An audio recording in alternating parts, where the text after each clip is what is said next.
बहिनचोद हई का करता रहो भौजी के इतना चाप के चाटता रहा। अगर भौजी का चाट भइला ना तो हम कहतानी अब हमार लड़ो चाटला समझ लो। बहिनचोद गाना बनाओ तारा की पोर्न वीडियो बनाओ तारा हो। गजब बेइज्जती है। हाँ तो नमस्कार प्रणाम सत श्री अकाल सलाम। का हाल बा भाई लोग? हम आशा करतानी कि रउआ लोग ठीके होबा। आ गनी रउआ लोगन के हंसावे खातिर एगो और खेसारी भैया के गाना लेके जौना गाना में खेसारी भैया के एगो हीरोइन के बड़ी रेलाई कइले बानी है भाई, ठीक बा। लेकिन वीडियोवा देखे से पहले और वीडियोवा शुरू करे से पहले हम यह कहब कि भाई चैनलवा के सब्सक्राइब करा और वीडियोवा के लाइक करा, ठीक बा। कैसे वीडियोवा में बड़ी मजा आवे वाला बा, ठीक बा। सोचा जिन यार करा।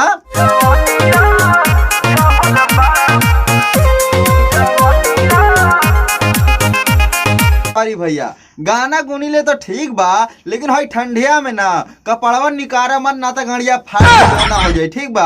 हई सके के जौन फाड़ के निकारा तरह कपड़वा मर दे ठंडी बा। हमनी के देखा तरह कितना लदले बनी काहे भाई लोग? सोई कहता नहीं ना गाना गुनी शूट कराओ ठीक बा, लेकिन कपड़ा पहिर के शूट करा भैया, ठीक बा। ना तो लाग जाई ठंडी तो गाना और फाड़ समझ लो। कोरिले सिंगर नहीं झगड़ा के डरे, कोरिला सिंगार नहीं झगड़ा के डरे। अरे बहिनचोद पागल समझता रुका हमनी के इतना कुल लाली वोट लाली पाउडर चढ़ले बाड़ू का तारू के हम कोरिले सिंगार नहीं झगड़ा के डरे। काहे भाई लोग बतावा लगैले बाड़ी कि ना लगैले बाड़ी? जो है जानी तो है लोग देखी हरे।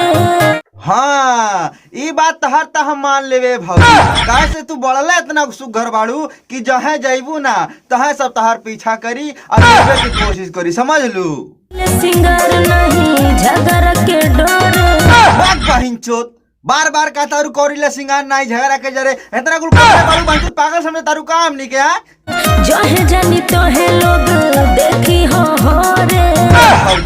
लोग तो खाली देख के हहरते बा, ठीक बा। शुक्र मनावा कि हमरा लगे नहीं खेवा तारू ना तो हम नोरा के ऐसा पेलती पक से बाहर से गुहक दे तू बार बार ये बत्ते का तारू अच्छा नहीं खिलागत बहिनचोद।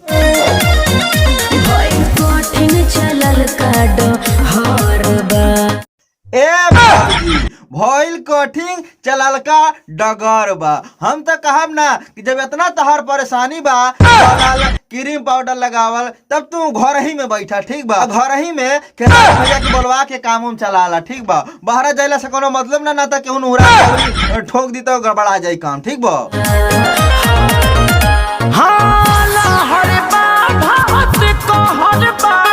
खेसारी भैया सही कहा तारा मर्दे कि एकदम लहर बा जवानी के कहर बा। यही से तो भौजी डेरा तारी घर में से बाहर।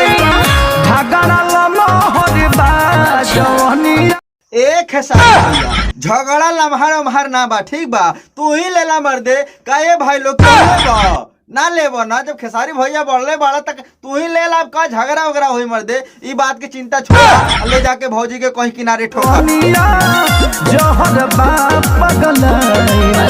पूरा मनिया जहर बा पगलाइल पूरा शहर बा। ए खेसारी भैया जब इतना सुघर मान लेके गाड़ में लाड़ तू सटावता तब पगलाई ना का करी बोला। जैसे तू एकदम सटाला ना ओकरे बाद छोड़ दा हमनियों के काम चल जाए। तारा तो बहुते भेटाली, लेकिन अब भाई भौजी के नजर गड़ गइल बा हमनी पे कि क्रीम पाउडर नहीं खेलगा दे तारे तो छोड़ दा हमनियों के काम चल जाए, ठीक बा। भले जवनिया जहर बा हमनी के खा के मुंह जाए और का होई बहिन बवाल भोजन भो सफाई चालू बा हो पूरा एकदम रगड़ा लाग गया। तू जाके रगड़ला कैसे भौजी उघार के ऐसे बैठले बानी कि तोहरा मतिन घटिया आमा नहीं जाके भौजी के पास खड़ा हो, ठीक बा। असरवा हम तो कहता नहीं ना कि अगर भौजी बढ़िया से पन्हा जाई तो तोरा जैसन लोग है ओकरा होमे समा जाई। अब जी राम राम राम राम। हाँ कहाँ से आवत हवा? भैया राम राम कैला नहीं बड़ा बढ़िया काम कैला, ठीक बा। कैसे रामे राम कह के अब भौजी के काम करे के बा तो जल्दी से बतावा भौजी जो पूछे तारी कि कहाँ से आइल बाड़ा आ का करे खातिर आइल बाड़ा का लेबा। कैसे ऊपर वाला तो दिखौते बड़ी और अगर वो चाहिए तो भौजी के बता दा कहाँ से आइल बाड़ा, ठीक बा।